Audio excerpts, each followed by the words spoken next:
तो आपने कई बार देखा होगा कि जब भी आप सरिये का यूज करते हैं ना अपने स्लैब के अंदर या फिर कहीं पर भी कॉलम बीम या फिर कहीं पे भी, तो कुछ टाइम के बाद या फिर इनिशियल स्टेज पे ही या फिर बहुत टाइम के बाद ना उसमें जंग लग जाता है। अब अगर उसमें जंग लग जाएगा तो कहीं ना कहीं स्ट्रक्चर की जो स्ट्रेंथ है वो वहां पर कॉम्प्रोमाइज होगी और स्ट्रक्चर भी जो कहीं ना कहीं रिस्क में आएगा। और फिर लास्ट में कुछ टेक्निक्स के बारे में भी बात करेंगे कि उन टेक्निक्स का यूज करके जो सरिये के ऊपर जो जंग लग जाता है उसको आप प्रोटेक्ट कर सकते हैं। तो वो काफी सारी टेक्निक्स हैं, तो वो काफी सारी टेक्निक बताऊंगा, तो उसमें से पिक कर सकते हैं कि आपके लिए कौन सी टेक्निक है वो सुटेबल रहेगी। तो चलिए सबसे पहले हम बात करते हैं कौन से फैक्टर्स हैं जो कि इन्फ्लुएंस कर सकते हैं आपके सरिये पे कोरोजन जब लगता है उसको।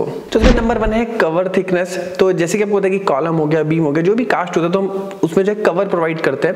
अब वो कवर की थिकनेस जो वो कितनी है उसके अकॉर्डिंग जो है उस सरिये के ऊपर जो वो जंग लग सकता है। तो इसलिए कहा जाता है कि जो प्रॉपर जो कवर है वो आपको प्रोवाइड करना चाहिए कॉलम बीम के अंदर। और कॉलम बीम के अंदर जो वो डिफरेंट जो है वो थिकनेस के कवर जो है वो स्टैंडर्ड है जो कि आपको प्रोवाइड हो जाएंगे, जो कि बिल्डिंग स्टैंडर्ड है उसके अंदर कि उतना प्रोवाइड करना है। जो बहुत सारे लोगों को आपने देखा होगा कि जब भी वो कॉलम कास्ट करते हैं फिर स्लैब भी कास्ट होता है ना, तो नीचे मार्बल के पीस जो है वो फंसा देते हैं, जो कि बहुत ही गलत तरीका है। तो इसलिए कहा जाता है कि प्रॉपर कवर की जो थिकनेस है वो प्रोवाइड करवानी चाहिए। फिर सेकंड है एनवायरमेंटल कंडीशन। अब आपके आसपास का सराउंड का जो एनवायरमेंट है वो किस तरीके का है, वहां पे गर्मी ज्यादा पड़ती है, ठंड ज्यादा पड़ती है, बारिश ज्यादा पड़ती है, तो इससे भी जो है आपके सरिये के ऊपर कितना जल्दी जो वो जंग लगेगा या फिर लगेगा कि नहीं लगेगा वो इंपैक्ट होता है। फिर थर्ड नंबर पे पीएच वैल्यू ऑफ कंक्रीट। तो कंक्रीट की पीएच वैल्यू जो है वो कितनी है, तो उसके अकॉर्डिंग भी जो है या फिर उसका भी जो है काफी इंपैक्ट पड़ता है आपके सरिये पे जो जंग लगता है उसका। फिर फोर्थ नंबर पे है क्लोराइड लेवल ऑफ कंक्रीट, यानी कि आपके कंक्रीट का क्लोराइड लेवल जो है वो कितना है।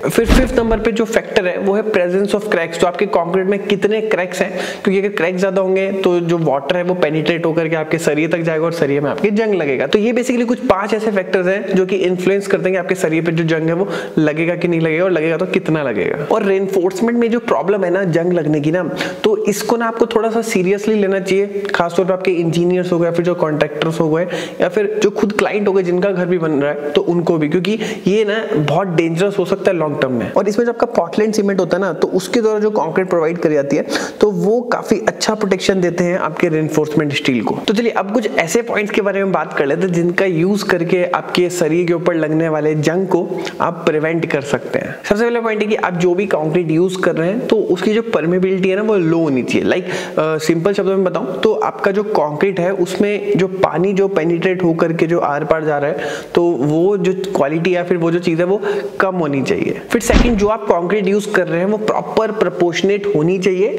और उसका जो वाटर सीमेंट रेशियो है वो भी जो है वो कम होना चाहिए। आपका जो कंक्रीट है ना उसका जब टेस्ट होता है ना, तो उसका एक टेस्ट होता है स्लम्प टेस्ट। तो उसमें जो स्लम्प की वैल्यू है वो लो कंक्रीट स्लम्प जो है वो आनी चाहिए प्रैक्टिकल के दौरान। जो वर्कमैनशिप है वो आपकी अच्छी होनी चाहिए, जिससे कि बहुत ही अच्छे तरीके से कंक्रीट को जब एक जगह से दूसरी जगह पे प्लेस करा जा सके। आपका जो कंक्रीट है उसको प्रॉपर आपको तराई देनी है, क्योंकि तराई देंगे तो उसमें क्रैक्स नहीं डेवलप होंगे, क्रैक डेवलप नहीं होंगे तो आपका जो पानी है वो पेनिट्रेट होकर के आपके सरिये तक नहीं पहुंचेगा। जैसे कि मैंने आपको बताया था कि आपको प्रॉपर तरीके से जो आपके कवर्स होते हैं वो आपको प्रोवाइड करने हैं। वो अलग अलग रहते हैं, 25 mm, 40 mm, 50 mm की, मतलब आप कहाँ पर आप जो है कवर दे रहे हैं तो उसके अकॉर्डिंग जो वो कवर का क्या साइज रखना है उसके अकॉर्डिंग जो वो डिसाइड होते हैं। और ये जो चीज है इसके ऊपर मैंने ऑलरेडी डिटेल वीडियो बना रखी है, नहीं देखी तो मैं आपको लिंक नीचे डिस्क्रिप्शन बॉक्स में दे दूंगा। आपका जो स्लैब है लाइक, तो उसमें जो ड्रेनेज है वो प्रॉपर ड्रेनेज होनी चाहिए, मतलब स्लोप जो है वो आपको प्रॉपर देना है ताकि आपका पानी जो वहां पर स्टैंड नहीं रहे, और क्योंकि स्टैंड रहेगा तो वो कहीं ना कहीं अगेन आपका पेनिट्रेट होकर के जो नीचे आएगा। और इसमें सबसे इंपॉर्टेंट है कि आप इसमें जो ऐसे रूफ होगी आपकी तो वहां पर प्रॉपर वाटर प्रूफिंग भी करवा दीजिए, क्योंकि अगर वाटर प्रूफिंग अगर आप करवाएंगे तो वहां से जो पानी जो है वो लीक होकर के आपका स्लैब के अंदर जो है वो या फिर जो कंक्रीट स्ट्रक्चर उसके अंदर वो नहीं जाएगा। तो अभी मैंने आपको कुछ प्रिवेंशन मेथड्स भी बता दिए। तो अब हम बात करते हैं ये जो कोरोजन लगता है इसकी प्रोसेस के बारे में। बेसिकली इसकी प्रोसेस जो वो किस तरीके से जो रहती है, लेकिन ये चीज जो समझना आपके लिए जरूरी है। तो चलिए अब हम बात करते हैं कोरोजन प्रोसेस के बारे में। तो यहाँ से वीडियो थोड़ा सा टेक्निकल हो जाएगा, लेकिन मुझे लगता है कि ये पॉइंट भी जो आप लोगों को समझना जो वो जरूरी है।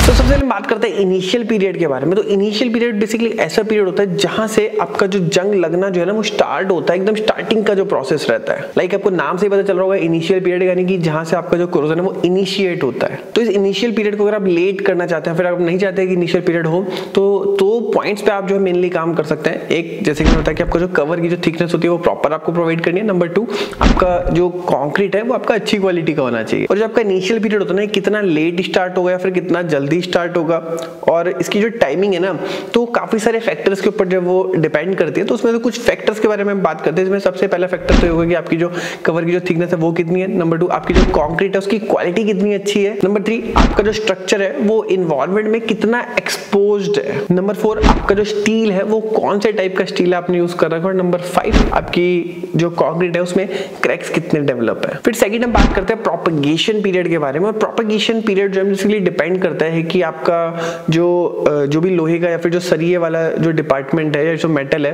तो उसके आसपास जो है वो ऑक्सीजन कितनी है।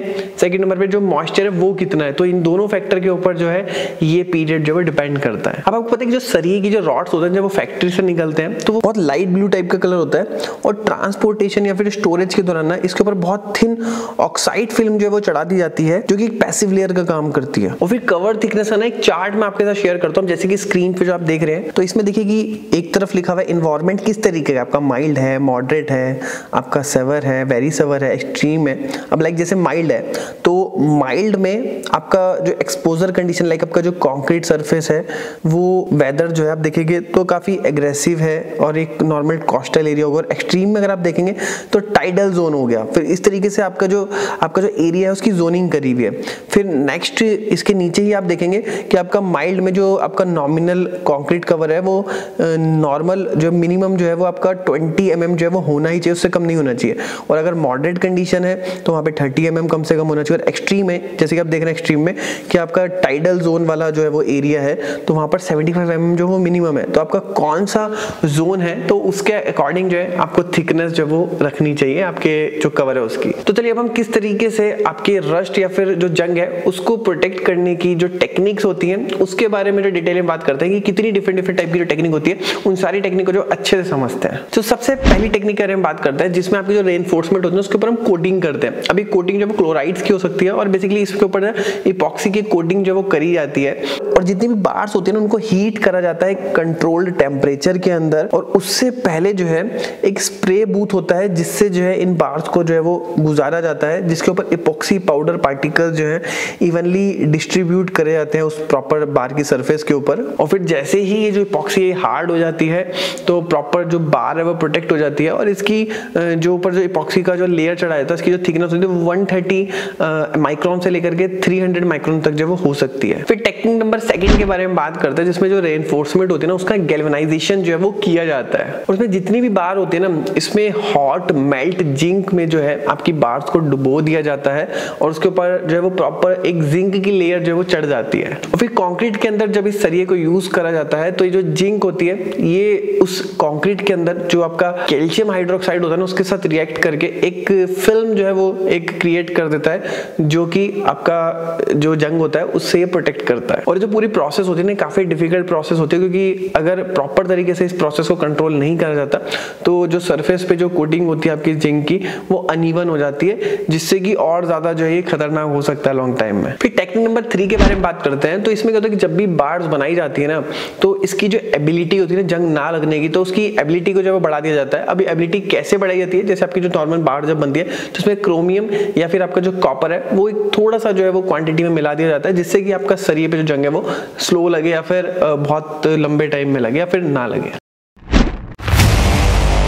इसमें आपका स्टेनलेस स्टील की रेनफोर्समेंट जो है वो यूज करी जाती है आपके घर के अंदर। और इस स्टेनलेस स्टील का जो सिंपल जो फंडा होता है इसमें 12% जो है वो मिनिमम क्रोमियम होता ही है। और ये जो क्रोमियम है जब ये एयर के साथ जो है वो कांटेक्ट में आता है तो अगेन आपकी एक थिन लेयर जो है ऑटोमेटिकली क्रिएट कर देता है, और वो जो लेयर है वो आपको जो आपका सरिया होता है उसको जंग से बचाती है। और ऑस्टेनिक ग्रुप ऑफ स्टील जो कि काफी सुपीरियर कोरोजन रेजिस्टेंस जो है वो सरिये बनाता है और काफी सुटेबल है अगर आप इस तरीके के ये भी जो है रेनफोर्समेंट अपने कंक्रीट के लिए यूज करते हैं। तो फिर बात करते हैं टेक्निक नंबर 5 के बारे में। तो इसमें क्या होता है कि जो आपकी रेनफोर्समेंट होती है या फिर जो सरिये बनते हैं तो उसमें मैन मेड जो फाइबर्स होते हैं उसका यूज करा जाता है। लाइक आपके ग्लास फाइबर्स हो गए, कार्बन हो गए, एरामिड हो गए, और इसको बेसिकली नॉन फेरस रेनफोर्समेंट जो है वो कहा जाता है जनरली। फिर टेक्निक नंबर 6 के बारे में बात करते हैं, जिसका नाम है कोरोजन इनहिबिटर्स। तो इसमें क्या होता है कि आपकी जो रेनफोर्समेंट होती है उसमें ना कुछ एडमिक्सचर्स को ऐड किया जाता है। लाइक बार्स में आपका कैल्शियम नाइट्रेट को ऐड करा जाता है, जिससे कि आपका जो आपका जंग लगने का जो टाइम होता है वो काफी लंबा खिंच जाता है, मतलब लंबे टाइम तक उसमें जंग नहीं लगता। और बाई चांस अगर रोड पे अगर जंग लग भी जाता है तो कैल्शियम नाइट्रेट अगर उसमें मिक्स हुआ होता है तो काफी लंबे टाइम तक ना उसकी जो प्रोसेस होती है काफी स्लो हो जाती है। फिर टेक्निक नंबर 7 के बारे में बात करते हैं। इसमें आपकी जो कंक्रीट होती है उसका जो क्वालिटी है उसको इंप्रूव करके भी जो है आप जो है वो काफी हद तक जो है वो सरिये को जंग से बचा सकते हैं।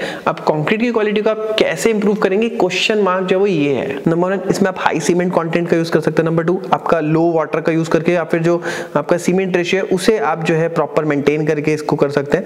थर्ड नंबर पे आप प्रॉपर जो है वो कवर प्रोवाइड कर सकते हैं। अगेन कवर किस तरीके से प्रोवाइड करना है, किस तरीके से जोन्स को आपको डिवाइड करना है, उसकी भी जो है मैंने पूरी लिस्ट जो आपके साथ शेयर करी है, तो वो भी आप जो वीडियो को रिवाइंड करके देख सकते हैं अगर आपको याद नहीं है तो। और पॉइंट नंबर 4, प्रॉपर आपको ध्यान रखना है जब आप तराई कर रहे हो। और अब आपको समझ में आ गया होगा कि आपके घर का जो सरिया होता है उसमें जंग लगना जो है काफी एक टेक्निकल पार्ट, और घर को बनाना भी ना अपने आप में बहुत बड़ा टास्क होता है। आप देख सकते हैं कि एक सरिये में जंग लगने को लेकर के जो है वो कितना एक वास्ट टॉपिक जो है वो रहता है। और अगर आप हमसे कंसल्टेंसी लेना चाहते हैं तो नंबर आपको जो है वो फ्लैश हो रहा होगा, तो वहां पर आप जो है कांटेक्ट कर सकते हैं। और वीडियो अच्छी लगे तो वीडियो को लाइक कर सकते हैं। कोई भी क्वेश्चन तो आप नीचे कमेंट बॉक्स में पूछ सकते हैं। और इस तरीके का कंटेंट अगर आप रेगुलर पाना चाहते हैं तो चैनल को सब्सक्राइब भी कर सकते हैं।